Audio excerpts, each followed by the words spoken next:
उम्मीद करते हैं आप सभी बेहतरीन होंगे और अपने घर पर बहुत ही बेहतरीन ढंग से रह रहे होंगे, जीवन में खूब दिशा ले रहे होंगे और खूब मेहनत कर रहे होंगे। चलिए क्वेश्चन नंबर सॉरी आज हम आपके लिए सामान्य अध्ययन से जीएलटी ईयर 1 के previous year question set number 17 लेकर के आए हैं, जो कि बेस्ट एनालिसिस के साथ है, जो डेली 9 बजे लाइव होगी। ठीक है, आपको अगला वीडियो हम साइंस एंड टेक्नोलॉजी पे बना रहे हैं, तो साइंस एंड टेक्नोलॉजी का भी वीडियो आपको आज या कल तक प्रोवाइड करा दी जाएगी, तो उसको भी पूरी बढ़िया तरीका से पढ़िएगा, मन लगा के पढ़िएगा। चलिए अब हम एक क्वेट्स पढ़ते हैं, एक मोटिवेशन क्वेट्स पढ़ते हैं, उसको सुनिए। कौन कहता है आसमान में सुराख नहीं हो सकता, एक पत्थर तो तबीयत से उछालो यारो। चलिए अब इसी के साथ हम क्या करते हैं, अपने क्लास को क्या करते हैं, स्टार्ट करते हैं। क्वेश्चन नंबर 1 आ गया है। क्वेश्चन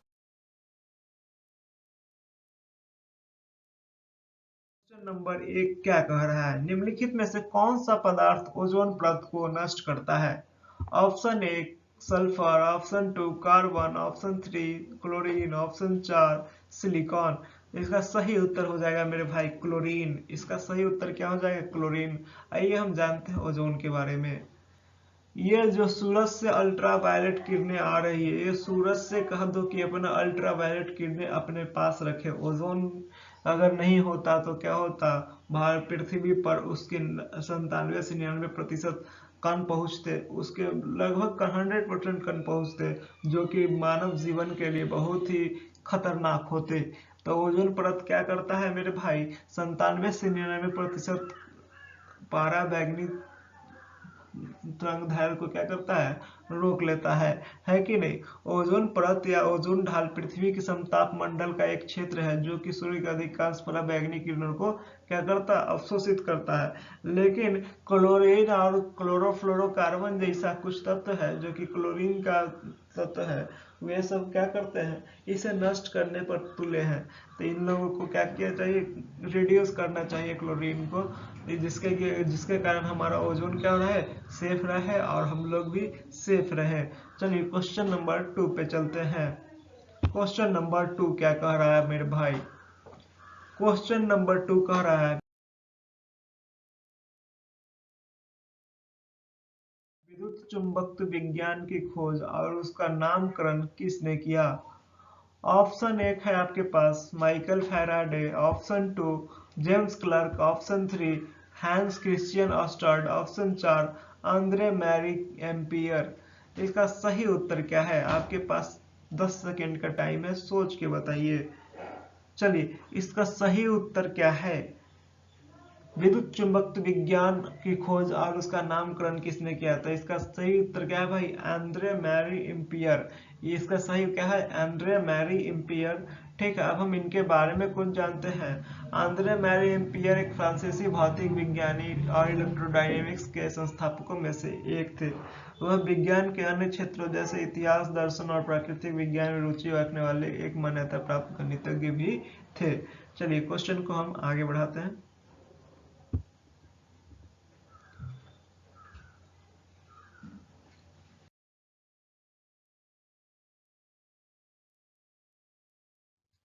पहला मुस्लिम शासक कौन था जिसका साम्राज्य भारत के सुदूर दक्षिण सहित लगभग संपूर्ण भारत में फैला था? ऑप्शन 1 अलाउद्दीन खिलजी, ऑप्शन 2 है जलाउद्दीन खिलजी, ऑप्शन 3 गयासुद्दीन बलबन, ऑप्शन 4 फिरोज शाह तुगलक। इसका सही उत्तर क्या हो जाएगा, तो इसका सही उत्तर हो जाएगा अलाउद्दीन खिलजी। अलाउद्दीन खिलजी भारत का पहला मुस्लिम शासक था जिसका साम्राज्य भारत के सुदूर दक्षिण सहित लगभग संपूर्ण भारत में फैला था। आइए हम जानते हैं उसको मैप के द्वारा। ये जो भारत का मैप दिखाई दे रहा है, ये किसका शासन था, यहाँ पर खिलजी डायनेस्टी यानी खिलजी वंश का इसमें क्या था, शासन था। यानी कि लगभग भारत में क्या खिलजी वंश फैला हुआ था, यानी कि अलाउद्दीन खिलजी का शासन था। ठीक है, अलाउद्दीन खिलजी का वास्तविक नाम अली गुरसफ था, जो 1296 से 1316 तक धरती पर रहा, यानी कि 1296 में उसका जन्म हुआ, 1316 में उसकी मृत्यु हो गई। वह दिल्ली की सल्तनत के खिलजी वंश का दूसरा शासक था। उसका साम्राज्य अफगानिस्तान से लेकर उत्तर मध्य भारत तक फैला था। अलाउद्दीन खिलजी के बचपन का नाम अली गुरसत था। अलाउद्दीन खिलजी के तख्त पर बैठने के बाद उसे अमीर तजुक पद का उपाधि मिला। यानी कि उसे कौन सा उपाधि मिला? अमीर तजुक पद। और उसने 1296 से 1316, नहीं भाई यहाँ गलती हम बोल दिए, उसकी मृत्यु और उसका जन्म ये गलत हो गया है, ये कुछ दूसरा चीज लिखा हुआ है। ठीक है, उसका कार्यकाल था 1290 से 1291। ये भी बहुत हमको डाउट लग रहा है। चलिए क्वेश्चन को हम आगे बढ़ाते हैं, इसको हम सुधार लेंगे अगले वीडियो में। ठीक है, इसको सुधार लेते हैं। चलिए क्वेश्चन नंबर चलते हैं हम 4 पर। बांदीपुर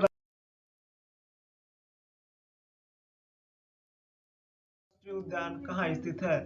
क्वेश्चन नंबर 4, बांदीपुर राष्ट्रीय उद्यान कहाँ स्थित है? ऑप्शन 1 है आपके पास Karnataka, option 2 Kerala, option 3 Gujarat, option 4 Sikkim. इसका सही उत्तर क्या हो जाएगा? बांदीपुर राष्ट्रीय उद्यान कहाँ स्थित है? ऑप्शन 1 है कर्नाटक, यानी कि इसका सही उत्तर क्या है? कर्नाटक। बांदीपुर राष्ट्रीय उद्यान कर्नाटक में स्थित है। बांदीपुर नेशनल पार्क कहाँ पर स्थित है? कर्नाटक में स्थित है। बांदीपुर राष्ट्रीय उद्यान 1974 में प्रोजेक्ट टाइगर के तहत टाइगर रिजर्व के रूप में स्थापित किया गया भारतीय राज्य कर्नाटक में स्थित एक राष्ट्रीय उद्यान है। यानी कि यहाँ से आपको सही सही उत्तर मिल जा रहा है कि भारतीय राष्ट्रीय, एक क्वेश्चन आपसे यहाँ से बनता है कि बांदीपुर राष्ट्रीय उद्यान कब स्थापित किया गया? तो 1974 में। किसके लिए स्थापित किया? प्रोजेक्ट टाइगर के तहत स्थापित किया गया है कि नहीं? और कहाँ स्थित है? तो कर्नाटक में स्थित है, जो भारत के बाघों की दूसरी सबसे बड़ी आबादी वाला राज्य है। अब आपसे क्वेश्चन पूछेगा कि कर्नाटक क्या है? तो कर्नाटक बाघ की दूसरी आबादी वाला भी एक राज्य है। निकटवर्ती नागालैंड राष्ट्रीय उद्यान के साथ देश के प्रमुख बाघ अभयारण्यों में से एक है। यह कभी मैसूर साम्राज्य के महाराजा के लिए एक निजी शिकार आरक्षित था, लेकिन अब इसे बांदीपुर टाइगर रिजर्व में अपग्रेड कर दिया गया है। बांदीपुर अपने वन्य जीवन के लिए जाना जाता है। इसमें कई प्रकार के बायोम है, लेकिन शुष्क पर्णपाती वन प्रमुख है। बांदीपुर में किस प्रकार के वन है? तो शुष्क पर्णपाती वन है। यहाँ से 3 से 4 क्वेश्चन निकल रहे हैं। बांदीपुर राष्ट्रीय उद्यान का स्थापना कब किया गया? 1974 में किया गया।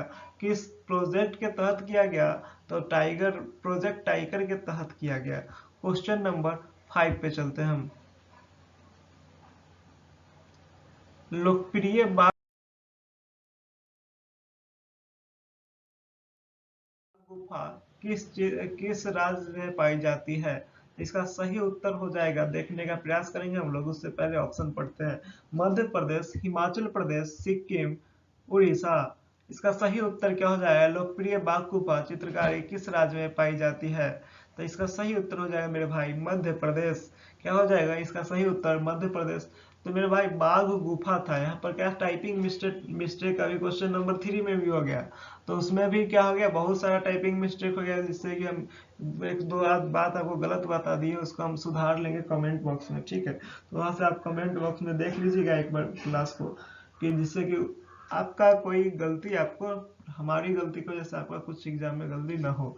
ठीक है, तो एग्जाम में सुधारने के लिए हम सीरियस हैं, इसलिए आपको हम कमेंट बॉक्स में उसका हम उत्तर सही से दे देंगे, जो कि वहां पर टाइपो एरर हो चुका है। लोकप्रिय बाघ गुफा चित्रकारी किस राज्य में पाई जाती है? ऑप्शन 1 है Madhya Pradesh, option 2 Himachal Pradesh, option 3 Sikkim, option 4 Orissa. इसका सही उत्तर मध्य प्रदेश है। अब हम जानते हैं मध्य प्रदेश के बारे में क्या है, क्या क्या बातें हैं। देखिए भाई, मध्य प्रदेश भारत के मध्य में स्थित एक राज्य है। इसके निकटवर्ती यानी कि इसके पड़ोसी राज्य हैं उत्तर प्रदेश, छत्तीसगढ़, महाराष्ट्र, गुजरात और राजस्थान। यानी कि इसके निकटवर्ती 5 राज्य हैं जो मध्य प्रदेश की सीमा के साथ लगा हुआ है।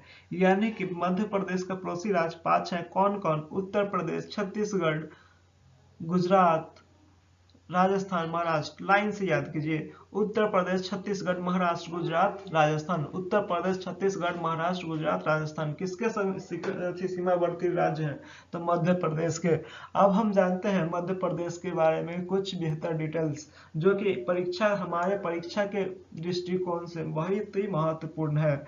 ऑप्शन एक है राजभाषा यहाँ की मध्य प्रदेश की राजभाषा हिंदी सिंधी बुंदेली है। इसका गठन 1 नवंबर 1957 को किया गया। इसकी राज्यपाल आनंदीबेन पटेल जी हैं। मुख्यमंत्री यहाँ के शिवराज सिंह चौहान है, जो कि भाजपा सरकार से हैं। विधानमंडल यहाँ एक सदनीय है। विधानसभा में टोटल कुल 231 सीट है। यहाँ की यहाँ संसदीय राज्यसभा के 11 सीट है और लोकसभा के 29 सीट है। यहाँ का उच्च न्यायालय मध्य प्रदेश उच्च न्यायालय है, जो जबलपुर एवं खंडपीठ इंदौर और ग्वालियर। उच्च न्यायालय जबलपुर, यानी कि मध्य प्रदेश का उच्च न्यायालय कहाँ है भाई? तो जबलपुर है। इसका खंडपीठ कहाँ है? तो इंदौर और ग्वालियर में। ठीक है, मध्य प्रदेश के बारे में थोड़ा सा और बेहतर ढंग से जानने का प्रयास करते हैं। मध्य प्रदेश भारत का एक राज्य है। इसकी राजधानी क्या है? भोपाल है। कहाँ है? भोपाल है। मध्य प्रदेश 1 नवंबर 2000 तक भारत का सबसे बड़ा राज्य था, लेकिन 1 नवंबर 2000 से मध्य प्रदेश राज्य के 16 जिलों को अलग कर छत्तीसगढ़ राज्य की स्थापना की गई। अब से यहाँ एक क्वेश्चन बन रहा है कि छत्तीसगढ़ राज्य की स्थापना कब की गई? तो 1 नवंबर 2000 ईस्वी को। इसमें कितने जिले हैं छत्तीसगढ़ राज्य में? तो 16 जिले हैं। ठीक है, जो मध्य प्रदेश के 16 जिलों को हटा करके छत्तीसगढ़ राज्य का गठन कर दिया गया था। अब एक और बात जानते हैं, खनिज संसाधनों से समृद्ध मध्य प्रदेश हीरे और तांबे का सबसे बड़ा भंडार है। मध्य प्रदेश में हीरा और तांबे का क्या है? बहुत अधिक बड़ा भंडार है। मध्य प्रदेश अपने क्षेत्र के 30% से अधिक क्षेत्र में क्या है? वन के अधीन है, यानी कि मध्य प्रदेश में वन संपदा भी बहुत अधिक अच्छी है कि नहीं भाई? चलिए अब हम अगले इसके पॉइंट पे आते हैं। मध्य प्रदेश मुख्य रूप से अपने पर्यटन के लिए भी जाना जाता है। यहाँ महेश्वर, मंडलेश्वर, चोली, भीमबेटका, पंचवटी, खजुराहो, सांची स्तूप, ग्वालियर का किला, उज्जैन रीवा जलप्रपात मध्य प्रदेश के पर्यटन स्थल के प्रमुख उदाहरण हैं। उज्जैन जिले में प्रत्येक 12 वर्ष में कुंभ सिंहस्थ मेले का पुण्य पर विश्व स्तर पर प्रसिद्ध है। यानी कि यहाँ पर आपसे क्वेश्चन पूछ देगा कि भीमबेटका, पंचवटी या खजुराहो, सांची स्तूप किस राज्य में स्थित है? तो आपका उत्तर क्या होना चाहिए? तो मध्य प्रदेश। चलिए हम मध्य प्रदेश के बारे में डिटेल्स जान चुके हैं, जो कि परीक्षा से बहुत ही महत्वपूर्ण है। क्वेश्चन नंबर 6 पे चलते हैं। क्वेश्चन नंबर 6, बिजली से धातु चढ़ाना गैल्वेनीकरण की प्रक्रिया में लोहे पर क्या जम जाता है? ऑप्शन 1 है आपके पास तांबा, ऑप्शन 2 जस्ता, ऑप्शन 3 टीन, ऑप्शन 4 एल्यूमिनियम। इसका सही उत्तर क्या हो जाएगा? बिजली से धातु चढ़ाना गैल्वेनीकरण की प्रक्रिया में लोहे पर क्या जम जाता है? तो इसका सही उत्तर हो जाएगा मेरे भाई जस्ता। क्या हो जाएगा इसका सही उत्तर? जस्ता। अब हम जानते हैं कि गैल्वेनीकरण होता क्या है। तो मेरे भाई ग्लेवनाइजेशन या ग्लेवनाइजिंग, जिसे हम ग्लेवनीकरण भी कहते हैं, यह जंग लगने से बचाने के लिए स्टील या लोहे पर एक सुरक्षात्मक जस्ता कोटिंग लगाने की प्रक्रिया है। सबसे आम तरीका हॉट डिप ग्लेवनाइजिंग है, जिसमें भागों के पिघले हुए गर्म जस्ता से स्नान में डुबाया जाता है। यानी कि इस पर क्या लग जाता है? ग्लेवनीकरण की प्रक्रिया में लोहे पर क्या जम जाता है? जस्ता जम जाता है, जो कि जंग लगने से क्या करता है? लोहे को बचाता है। ये जो आपको कांटे दिखाई दे रहा है, यानी कील दिखाई दे रहा है, इस पर क्या चढ़ाया हुआ है? जस्ता चढ़ाया हुआ है। और जो यहाँ लाइट आपको स्ट्रीट लाइट भी दिखाई दे रहा है, लोहे का बना है, इस पर भी जस्ता चढ़ाया हुआ है, जिसमें कि जंग नहीं लगे और यह टिकाऊ हो। ठीक है भाई, तो क्वेश्चन को आगे बढ़ाते हैं। क्वेश्चन नंबर 7 पर चलते हैं। क्वेश्चन नंबर 7, बादामी चालुक्य के बादामी जाने से पहले उनकी राजधानी कहाँ थी? ऑप्शन 1 है मेरे भाई Pattadakal, option 2 Aihole, option 3 Hubli, option 4 Bijapur. तो इसका सही उत्तर क्या हो जाएगा? तो इसका सही उत्तर हो जाएगा मेरे भाई एहोल। बादामी चालुक्य के बादामी जाने से पहले उनकी राजधानी एहोल थी। अब एहोल को क्या कहते हैं? एहोल को हम मंदिरों का शहर भी कहते हैं। एहोल के बारे में इतना ही डिटेल्स जानिए, फिर हम कभी योहेल के बारे में बहुत अच्छा तरीका से बताएंगे। ठीक है, आज भर के लिए इतना ही, योहेल को रखिए। उसके बाद क्वेश्चन को हम आगे बढ़ाते हैं। तो एक बार रिपीट कर लेते हैं। बादामी चालुक्य बादामी जाने से पहले उनकी राजधानी कहाँ थी? तो सही उत्तर क्या हो जाएगा? योहेल। क्वेश्चन नंबर 8, भारत पर शासन करने वाले पहला मुस्लिम राजवंश कौन था भाई? ऑप्शन ए गुलाम राजवंश, option 2 Tughlaq, option 3 Lodhi, option 4 Khilji. इसका सही उत्तर क्या हो जाएगा? तो इसका सही उत्तर है मेरे भाई, जल्दी से बताना आप। कल हम इसका उत्तर बताए थे आपको, कल इस टाइप इससे रिलेटेड क्वेश्चन हमने कराया था दिल्ली सल्तनत से। चलिए इसका जल्दी से उत्तर बताइए, भारत पर शासन करने वाला पहला मुस्लिम राजवंश कौन था? तो इसका सही उत्तर हो जाएगा मेरे भाई गुलाम राजवंश। क्या हो जाएगा इसका सही उत्तर? गुलाम राजवंश। क्या हो जाएगा? गुलाम राजवंश। आइए हम जानते हैं गुलाम राजवंश के बारे में कुछ एक्स्ट्रा। चलिए, ये जो आपको दिखाई दे रहा है ना, ये जो भारत का नक्शा दिखाई दे रहा है, इसमें जो ब्लू कलर का जो चीज दिखाई दे रहा है, यानी कि जो ब्लू कलर में जो है वो एरिया, वो क्या है? गुलाम राजवंश का वहां तक क्या था? शासन था। ठीक है, दिल्ली सल्तनत दिल्ली में स्थित एक इस्लामी राज्य था जो 320 वर्षों तक चला। 1206 से 1526 ईस्वी तक यह भारतीय उपमहाद्वीप के एक बड़े हिस्से में फैला था। इनमें 5 राजवंशों ने क्रमिक रूप से दिल्ली सल्तनत पर शासन किया। पहला था गुलाम वंश, दूसरा खिलजी, तीसरा तुगलक, चौथा सैयद और पांचवा लोधी। तो आप यहाँ से क्वेश्चन याद कीजिए, गुलाम, खिलजी, तुगलक, सैयद, लोधी। गुलाम, खिलजी, तुगलक, सैयद, लोधी। गुलाम, खिलजी, तुगलक, सैयद, लोधी। यानी कि इसी क्रम में दिल्ली में क्या किया था? इस्लामी राजवंश यानी मुस्लिम राजवंश ने शासन किया था। तो पहला कौन सा राजवंश था मुस्लिम भारत पर शासन करने वाला? तो गुलाम राजवंश था। कौन सा इसका सही उत्तर हो जाएगा? गुलाम राजवंश।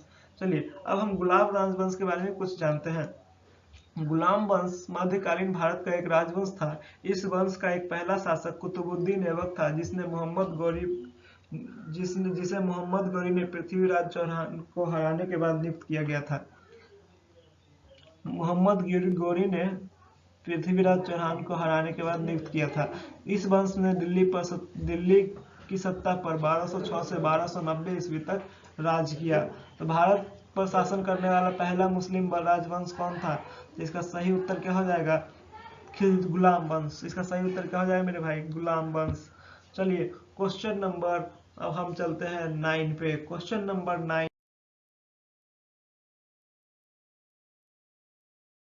क्या कहेगा?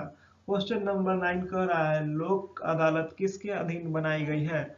ऑप्शन 1 है मेरे भाई कानूनी सलाह अधिनियम, ऑप्शन 2 न्याय अधिनियम प्रशासन, ऑप्शन 3 पंचायत और सुलह अधिनियम, ऑप्शन 4 विधिक सेवा प्राधिकरण अधिनियम।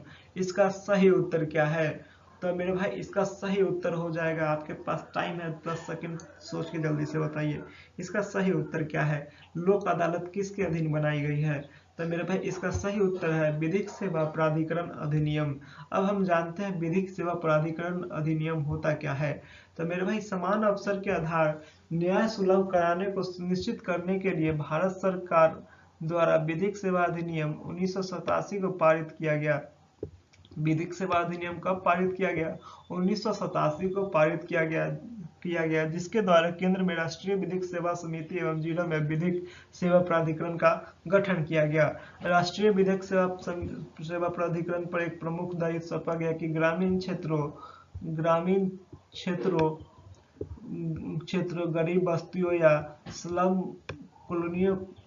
कॉलोनियों के समस्त कमजोर वर्गों को उनके अधिकारों के साथ साथ लोक अदालतों के माध्यम से विवाद सुलझाने के लिए प्रोत्साहित करने के लिए शिक्षित करने के प्रयोजन से विधिक सहायता शिविरों का आयोजन किया जाए और राज्य प्राधिकरण के पर इस कार्यक्रम के क्रियान्वयन पर उत्तरदायित्व सौंपा जाए।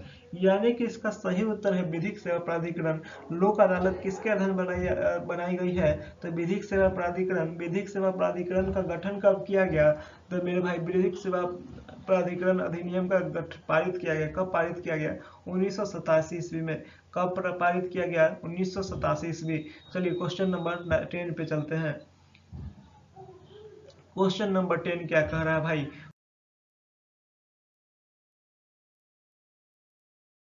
क्वेश्चन नंबर 10 कह रहा है, भारत का सबसे लंबा राष्ट्रीय राजमार्ग कौन सा है?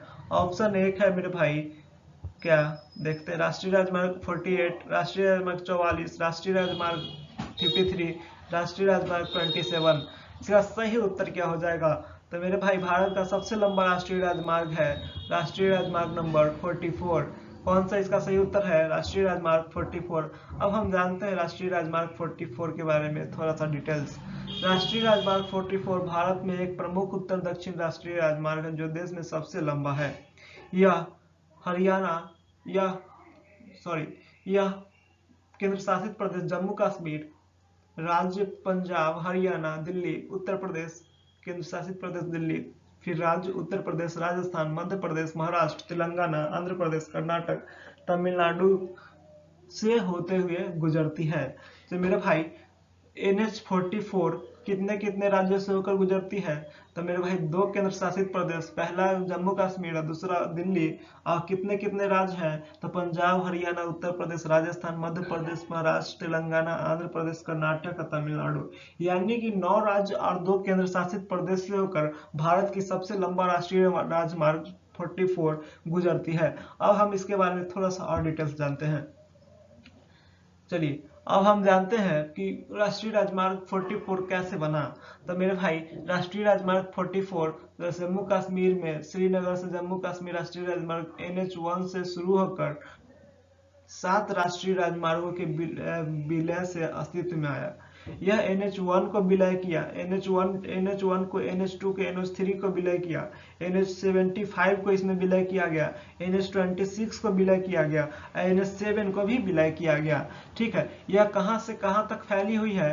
तो मेरे भाई यह कहां से कहां तक फैली हुई है? जल्दी से बताइए, जल्दी से बताइए भाई, जल्दी से बताइए। यह श्रीनगर से, यह जम्मू कश्मीर के श्रीनगर से कन्याकुमारी तक फैली हुई है। यानी कि भारत का सबसे लंबा राष्ट्रीय राजमार्ग कितना है, कहां तक फैली हुई है? जम्मू कश्मीर के श्रीनगर से कन्याकुमारी तक। चलिए क्वेश्चन नंबर 11 पे चलते हैं। क्वेश्चन नंबर 11 क्या रहा है? भारतीय अंतरिक्ष अनुसंधान संगठन इसरो के अध्यक्ष और पद्म पुरस्कार विजेता के नाम बताइए जिन्होंने उस ऐतिहासिक क्षण को वास्तविक बनाया जब मार्स ऑर्बिटर किसी प्रथम प्रयास में मंगल ग्रह की कक्षा में प्रवेश करने वाला पहला अंतरिक्ष यान बना था। ऑप्शन 1 है आपके पास के राधाकृष्णन, ऑप्शन 2 के सिवान, ऑप्शन 3 नंदन नीलकेनी, ऑप्शन 4 APJ अब्दुल कलाम। इसका सही उत्तर क्या हो जाएगा? तो मेरे भाई इसका सही उत्तर है के राधाकृष्णन। इसका सही उत्तर क्या है? के राधाकृष्णन। इसका सही उत्तर क्या है मेरे भाई? के राधाकृष्णन। अब हम जानते हैं इसके बारे में थोड़ा सा डिटेल्स।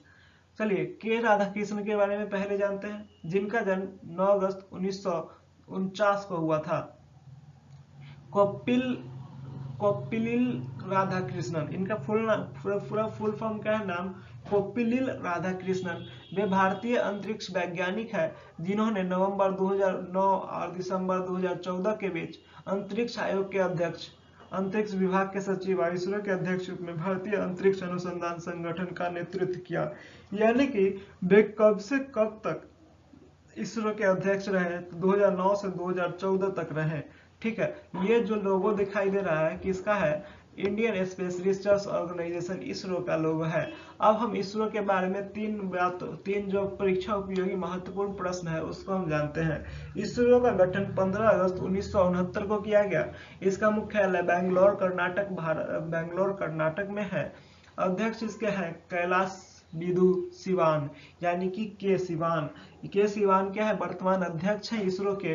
और के राधाकृष्णन 2009 से 2014 के बीच इसरो के अध्यक्ष रहे, जिन्हें भारतीय अनुसंधान केंद्र इसरो के अध्यक्ष और पद्म पुरस्कार विजेता के नाम से जाना जाता है। जो कि कब तक उनका अध्यक्ष का कार्यकाल कब का था? 2009 से 2014 तक का था। ठीक है, उन्होंने उस ऐतिहासिक क्षण को वास्तविक बनाया जब मार्स ऑर्बिटर किसी प्रथम प्रयास में मंगल ग्रह की कक्षा में प्रवेश करने वाला पहला अंतरिक्ष यान बना था। यानी कि के राधाकृष्णन के काल में ही ये घटना हुई थी कि मंगल ग्रह में प्रवेश करने वाला पहला अंतरिक्ष यान कौन बना था? मार्स ऑर्बिटर बना था।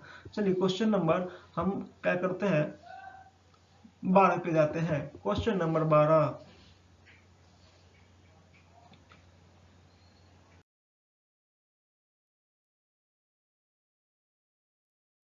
क्वेश्चन नंबर 12 क्या कर रहा है, सिक्किम को तिब्बत से जोड़ने वाले इस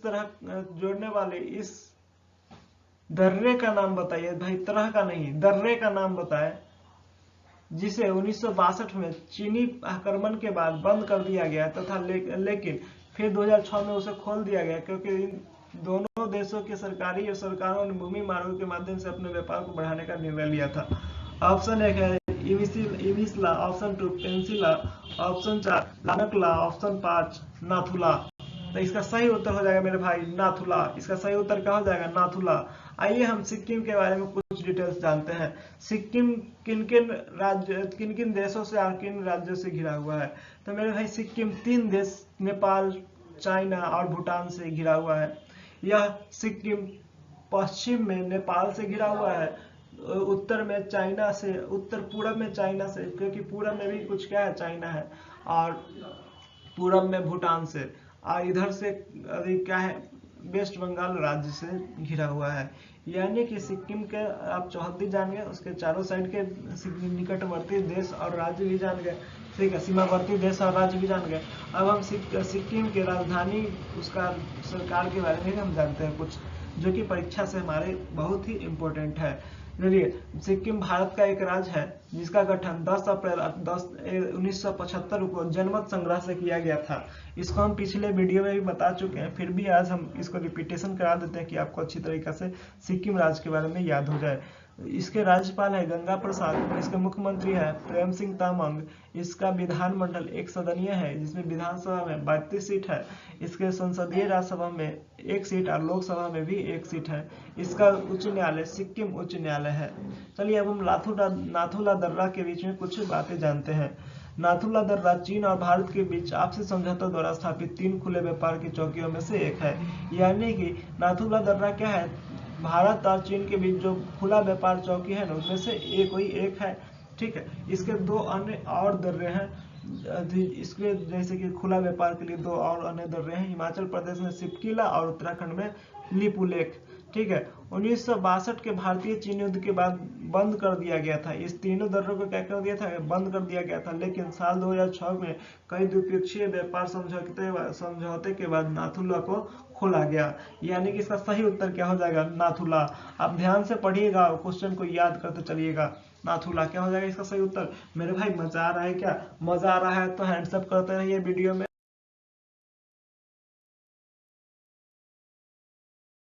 और हाथ उठ दिखाते रहिए कि हमको पता चले कि आपको मजा भी आ रहा है कि नहीं। क्योंकि मजा आते रहना चाहिए पढ़ने के मूड में, अगर नहीं आया तो फिर दिक्कत है। तो पढ़ते रहिए, आराम से पढ़ते रहिए, मजा लेके पढ़िए, कोई टेंशन की बात नहीं है। निम्नलिखित में से कौन सा चतुर्थ क्षेत्र के अंतर्गत आता है। ऑप्शन 1 है सूचना प्रौद्योगिकी, ऑप्शन 2 खनन, ऑप्शन 3 विनिर्माण, ऑप्शन 4 मछली पालन। तो मेरे भाई मछली पालन तो प्राथमिक क्षेत्र के अंतर्गत आता है, विनिर्माण द्वितीय क्षेत्र के अंतर्गत आता है, खनन भी क्या आता है, द्वितीय क्षेत्र के अंतर्गत, लेकिन सूचना प्रौद्योगिकी क्या होगा, चतुर्थ क्षेत्र हो सकता है। इसका सही उत्तर क्या हो जाएगा, ऑप्शन 1। इसका सही उत्तर क्या हो जाएगा मेरे भाई, ऑप्शन 1 सूचना प्रौद्योगिकी। क्या हो जाएगा इसका सही उत्तर, चतुर्थ क्षेत्र के अंतर्गत सूचना प्रौद्योगिकी आता है। चलिए क्वेश्चन को हम लाते हैं 14 पे।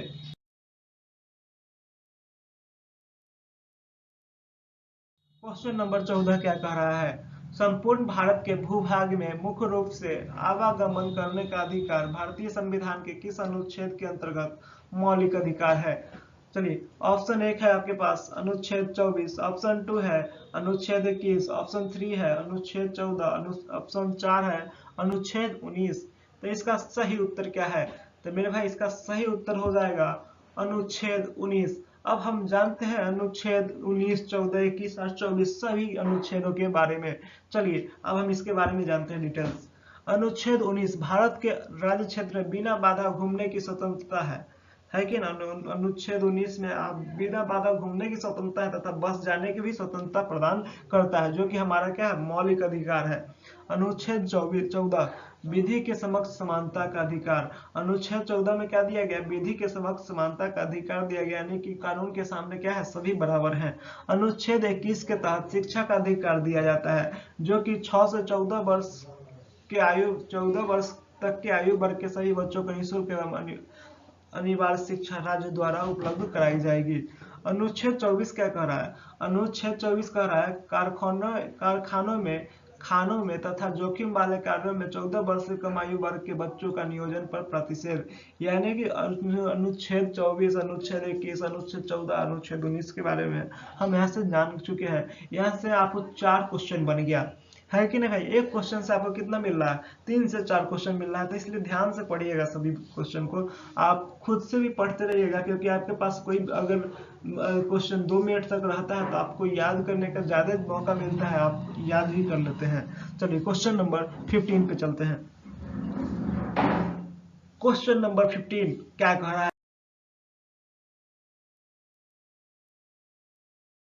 निम्नलिखित में से कौन सा धातु सबसे अधिक मुलायम धातु है।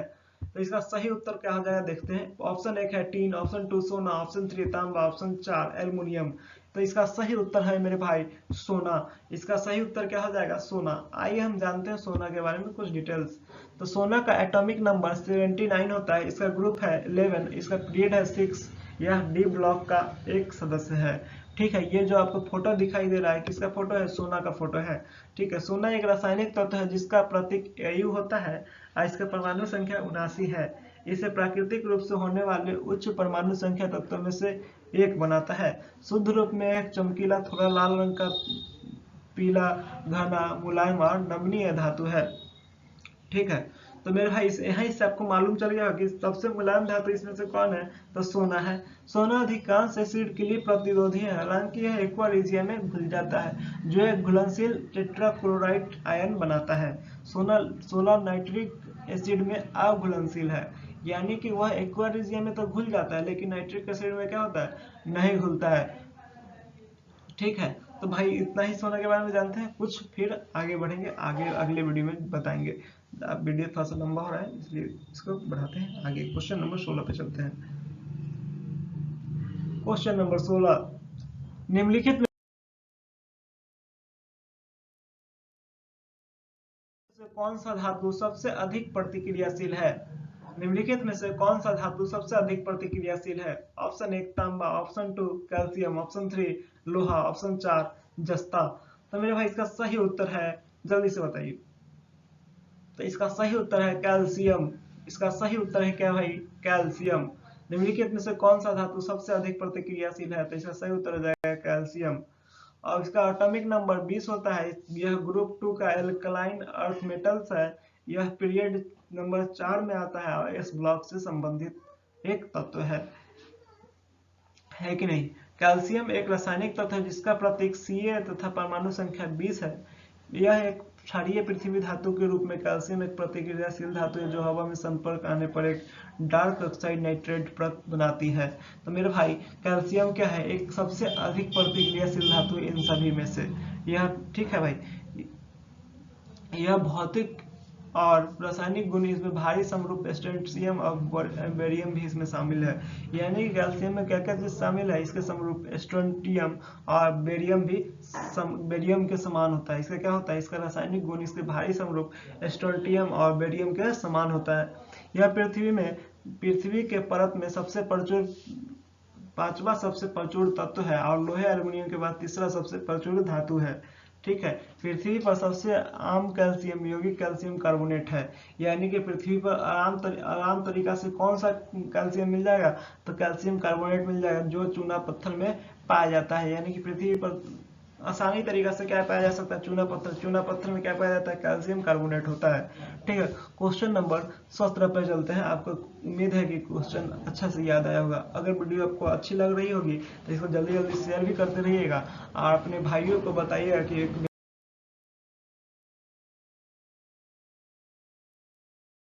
क्लास चल रहा है, आप उसमें जरूर अवश्य जुड़े। उसमें जरूर जुड़े, ठीक है, क्योंकि इससे आपको क्या होना, बहुत ही बेनिफिट होने वाली है। मदर टेरेसा के बाद किस भारतीय ने नोबेल शांति पुरस्कार प्राप्त किया? Option 1 S Radhakrishnan, option 2 P Sadasivam, option 3 Kailash Satyarthi, option 4 Ranjan Gogoi.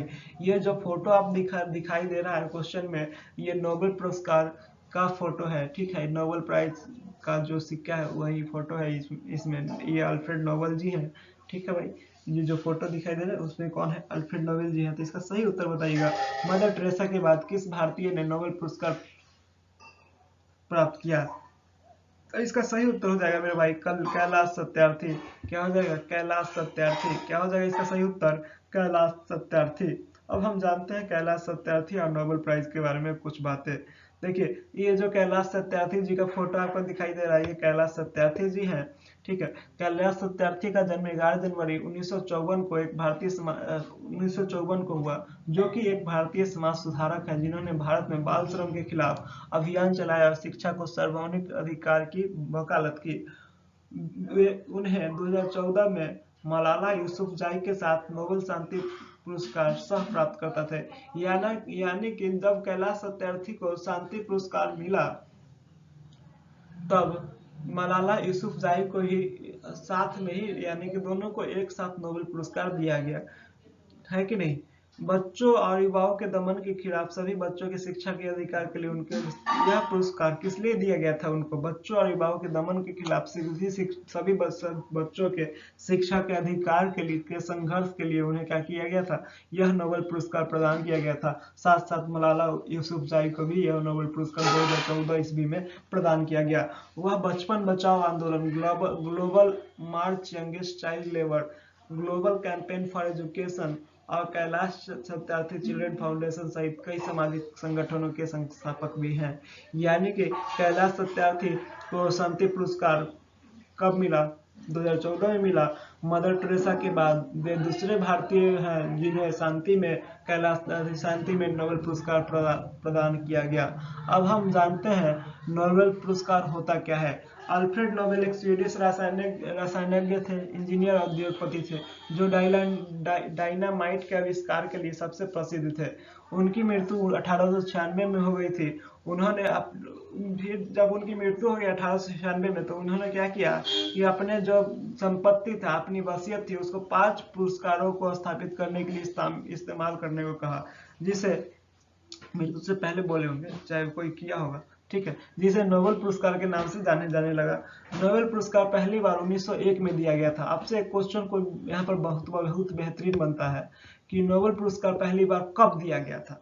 तो मेरे भाई नोबेल पुरस्कार 1901 में पहली बार दिया गया था। यह किन किन क्षेत्रों में दिया जाता है, या कितने क्षेत्रों में दिया जाता है? तो मेरे भाई यह 5 क्षेत्रों में दिया जाता है। नोबेल पुरस्कार अलग अलग 5 क्षेत्रों में दिया जाता है, ठीक है।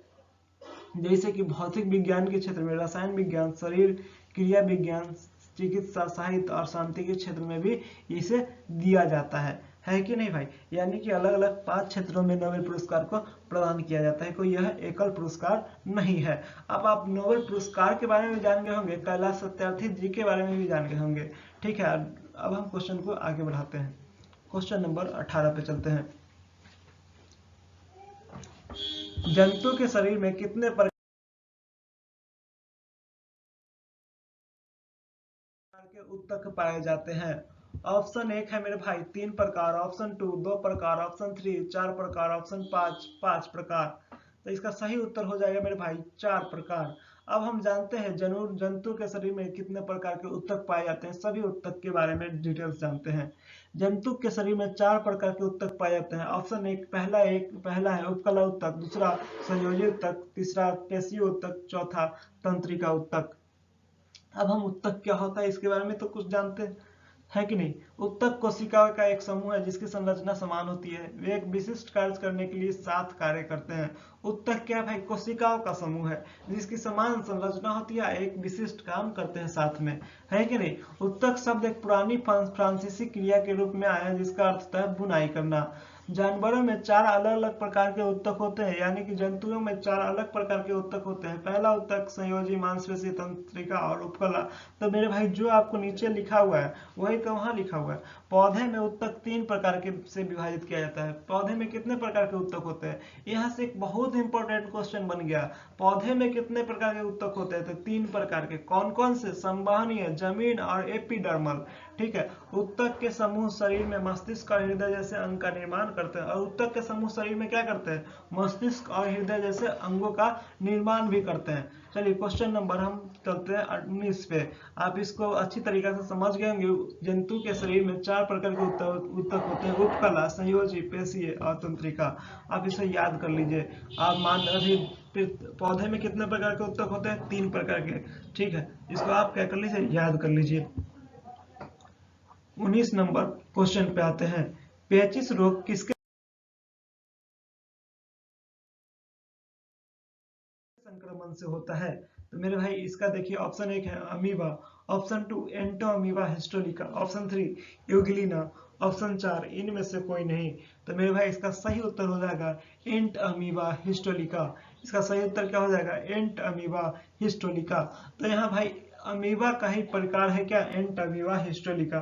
ठीक है, इसका सही उत्तर क्या हो जाएगा? एंट अमीबा हिस्टोलिका। लेकिन अमीबा भी क्या हो जाएगा? इसका सही उत्तर होता अगर एंट अमीबा हिस्टोलिका नहीं होता तो। ठीक है, तो इसको हम डिटेल्स जानते हैं। पेचिश रोग क्या है?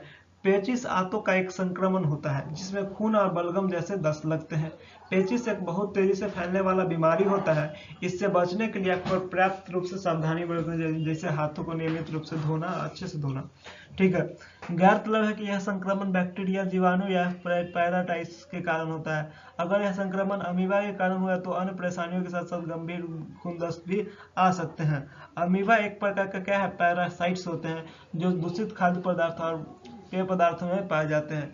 वे पैरासाइट्स मुंह के माध्यम से शरीर में तब घुसते हैं जब दूषित खाद्य पदार्थ या पेय पदार्थ को निगला जाता है।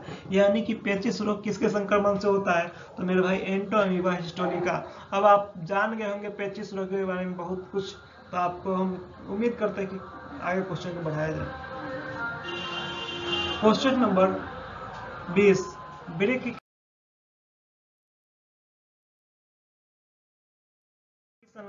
वृक्क की संरचनात्मक एवं क्रियात्मक इकाई कौन सी है? तो मेरे भाई ऑप्शन 1 है neurons, option 2 nephrons, option 3 ureotelic, option 4 cerebrum. तो मेरे भाई इसका सही उत्तर हो जाएगा नेफ्रॉन्स। इसका सही उत्तर क्या हो जाएगा? नेफ्रॉन्स। वृक्क की संरचनात्मक एवं क्रियात्मक इकाई कौन सी है? तो इसका सही उत्तर हो जाएगा नेफ्रॉन्स। नेफ्रॉन्स गुर्दे का सूक्ष्म या सूक्ष्मतम संरचना एवं क्रियात्मक इकाई है। यह एक वृक्क कोशिका एक वृक्क नलिका से बना होता है। यह आपको क्या दिखाई दे रहा है? नेफ्रॉन्स का फोटो दिखाई दे रहा है। चलिए क्वेश्चन नंबर 21 पे चलते हैं। क्वेश्चन नंबर 21,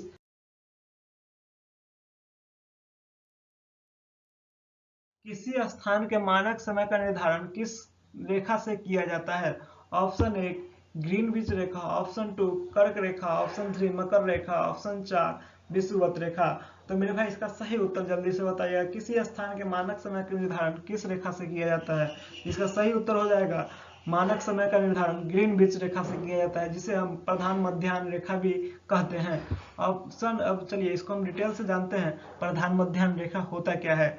0 डिग्री देशांतर रेखा को ग्रीनविच रेखा या प्रधान मध्याह्न रेखा भी कहा जाता है। दूसरा पॉइंट है प्रधान मध्याह्न रेखा United Kingdom, France, Spain, Algeria, Mali, Burkina Faso, Tonga, Ghana, जो सभी उत्तरी गोलार्ध में, तथा अंटार्कटिका जो दक्षिणी गोलार्ध में से होकर गुजरती है। यानी कि किन किन देशों से होकर गुजरती है प्रधान मध्याह्न रेखा यानी ग्रीनविच रेखा? यूनाइटेड किंगडम से, फ्रांस से, स्पेन से, अल्जीरिया से, माली से, बुर्किना फासो से, टोंगा से, घाना से, अंटार्कटिका से होकर गुजरती है। चलिए इसके आगे में तीसरा पॉइंट जानते हैं। ग्रीनविच रेखा के ठीक विपरीत में 180 डिग्री देशांतर रेखा होती है, जिससे अंतरराष्ट्रीय तिथि रेखा के नाम से भी हम जानते हैं। यानी कि 180 डिग्री देशांतर रेखा को किस नाम से जानते हैं? अंतरराष्ट्रीय तिथि रेखा के नाम से भी जानते हैं। देखिए भाई, ये जो आप क्वेश्चन पढ़ रहे हैं ना, इससे आप इसको पढ़ने से आपको क्या होगा कि जो एग्जाम से रिलेटेड जितने भी ग्रीनविच से क्वेश्चन आएंगे आप उसको आसान तरीका से कर लेंगे। ग्रीनविच रेखा से ही अंतरराष्ट्रीय स्तर पर मानक समय का निर्धारण किया जाता है, जो कि यहाँ पर क्वेश्चन है।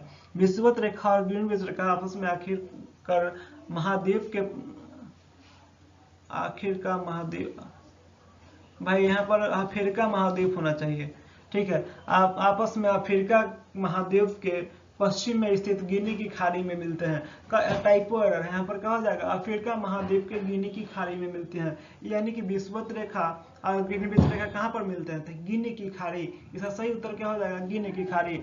इसमें आपको 3 से 4 क्वेश्चन बन गया है, आप ध्यान से इसको याद कर लीजिएगा। ठीक है, क्वेश्चन को हम क्या करें, आगे बढ़ाए भाई, क्वेश्चन आगे बढ़ाए कि नहीं बढ़ाइए, हाँ बढ़ाते हैं। चलिए क्वेश्चन नंबर 22 पे आते हैं। क्या पर आते हैं, 22 पे आते हैं। वह ग्रह कौन सा है जिनके कोई उपग्रह नहीं है। ऑप्शन 1 पृथ्वी, ऑप्शन 2 बृहस्पति, ऑप्शन 3 मंगल, ऑप्शन 4 बुध। इसका सही उत्तर क्या हो जाएगा, तो इसका सही उत्तर है मेरे भाई बुध। अब हम जानते हैं सोलर सिस्टम के बारे में कुछ अन्य बातें। बुध सौरमंडल का सबसे छोटा ग्रह है, यह सूर्य के सबसे निकट है। सूर्य के चारों ओर इसकी कक्षा में 87.97 पृथ्वी दिवस लगते हैं, जो सूर्य के सभी ग्रहों से सबसे छोटा है। अब हम इसके पिक्चर के द्वारा सोलर सिस्टम को समझेंगे। देखिए मरकरी जो यहाँ पर छोटा सा दिखाई दे रहा है, क्या है, मरकरी है। उसके बाद क्या है, वेनस है। वेनस को हम हिंदी में क्या कहते हैं, मरकरी को बुध कहते हैं, इसको शुक्र कहते हैं, इसको क्या कहते हैं, ये अर्थ है।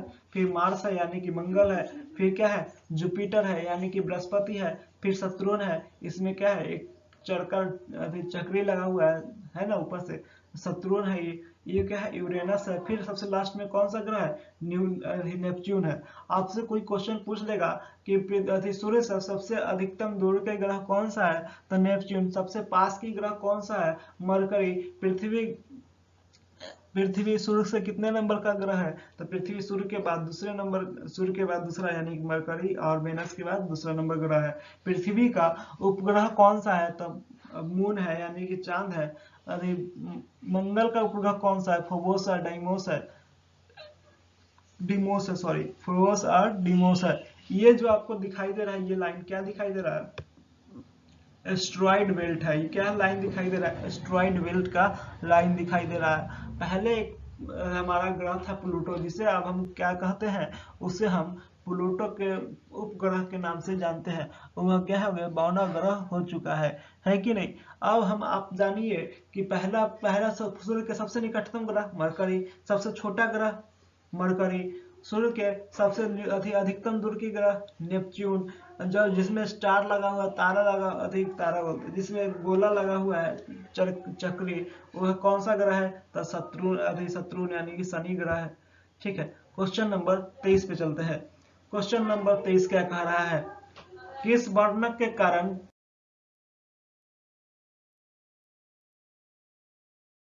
किस वर्णक के कारण टमाटर का रंग लाल होता है। क्वेश्चन नंबर 23, किस वर्णक के कारण टमाटर का रंग लाल होता है। Option 1 lycopene, option 2 xanthophyll, option 4 chlorophyll. इसका सही उत्तर ऑप्शन 5 है फ्यूलफ्लास्ट, ऑप्शन 4 फ्यूफ्लास्ट। इसका सही उत्तर बताइए जल्दी भाई। तो मेरे भाई इसका सही उत्तर हो जाएगा लाइकोपीन। अब हम जानते हैं जैंथोफिल, क्लोरोफिल और फ्यूफ्लास्ट के बारे में भी। चलिए लाइकोपीन वर्णक के कारण टमाटर का रंग क्या होता है, लाल होता है। ये जो दिखाई दे रहा है पिक्चर, क्या है, लाइकोपीन वर्णक है। क्या है, लाइकोपीन है। जैंथोफिल नामक वर्णक के कारण पीला रंग होता है। क्या होता है, जैंथोफिल वर्णक जिसमें होगा उसका रंग क्या है, पीला। क्लोरोफिल के कारण हरा होता है। फ्यूफ्लास्ट रंग के कारण क्या होता है, भूरा रंग होता है। तो यहाँ से आपको 4 क्वेश्चन बन गया है कि नहीं भाई। तो आप इसको ध्यान से पढ़ते रहिएगा, प्रत्येक वीडियो आपके, प्रत्येक क्वेश्चन आपके लिए महत्वपूर्ण है। क्वेश्चन नंबर 24, क्वेश्चन नंबर 24 क्या कह रहा है, सबसे विषैली धातु कौन सी है। तो मेरे भाई सबसे विषैली धातु option 1 plutonium, option 2 francium, option 3 tungsten, option 4 osmium. तो इसका सही उत्तर हो जाएगा मेरे भाई प्लूटोनियम। इसका सही उत्तर क्या हो जाएगा, प्लूटोनियम। अब हम थोड़ा सा प्लूटोनियम के बारे में जानते हैं। प्लूटोनियम एक रेडियोधर्मी रासायनिक तत्व है जिसका प्रतीक होता है Pu। ठीक है, हिंदी में टाइप हो गया फू। Pu होता है, क्या होता है, Pu होता है। और इसका परमाणु संख्या क्या है, 94 है। ठीक है, आप इसको ध्यान से पढ़ लीजिएगा वीडियो रोक करके। ठीक है, क्वेश्चन को आगे बढ़ाते हैं।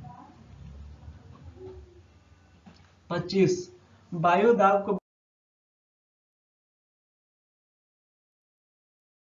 बैरोमीटर से मापा जाता है। बैरोमीटर के बारे में अचानक नीचे आना किस बात का संकेत देता है। ऑप्शन 1 शुष्क मौसम, ऑप्शन 2 आंधी तूफान, ऑप्शन 3 सुनामी, ऑप्शन 4 भूकंप। तो मेरे भाई इसका सही उत्तर क्या हो जाएगा, तो इसका सही उत्तर हो जाएगा आंधी तूफान। क्या हो जाएगा, आंधी तूफान। वायु दाब को बैरोमीटर से मापा जाता है। आपसे एक क्वेश्चन बन जाएगा कि बैरोमीटर से क्या किया जाता है, तो आपका सही उत्तर क्या हो जाएगा, वायु दाब को मापा जाता है। अब ये जो फोटो दिखाई दे रहा है किसका है, बैरोमीटर का फोटो है कि नहीं। बैरोमीटर एक वैज्ञानिक उपकरण है जिसका उपयोग एक निश्चित वातावरण वायु दाब को मापने के लिए किया जाता है। दबाव की प्रवृत्ति मौसम के अल्पकालिक परिवर्तन की भविष्यवाणी भी करती है कि नहीं। यानी कि यह बता देता है कि आंधी आने वाला है कि तूफान आने वाला है या शुष्क मौसम बनने वाला है, यानी कि भविष्य का क्या कहता है, तूफान क्या करता है भाई, भविष्यवाणी भी करता है। चलिए तो मेरे भाई आज भर के लिए इतना ही, फिर मिलेंगे हम अगली वीडियो में। तब तक हंसते रहिए, मुस्कुराते रहिए, जीवन में दिशा लेते रहिए, खूब आगे बढ़िए। नमस्कार, जय हिंद।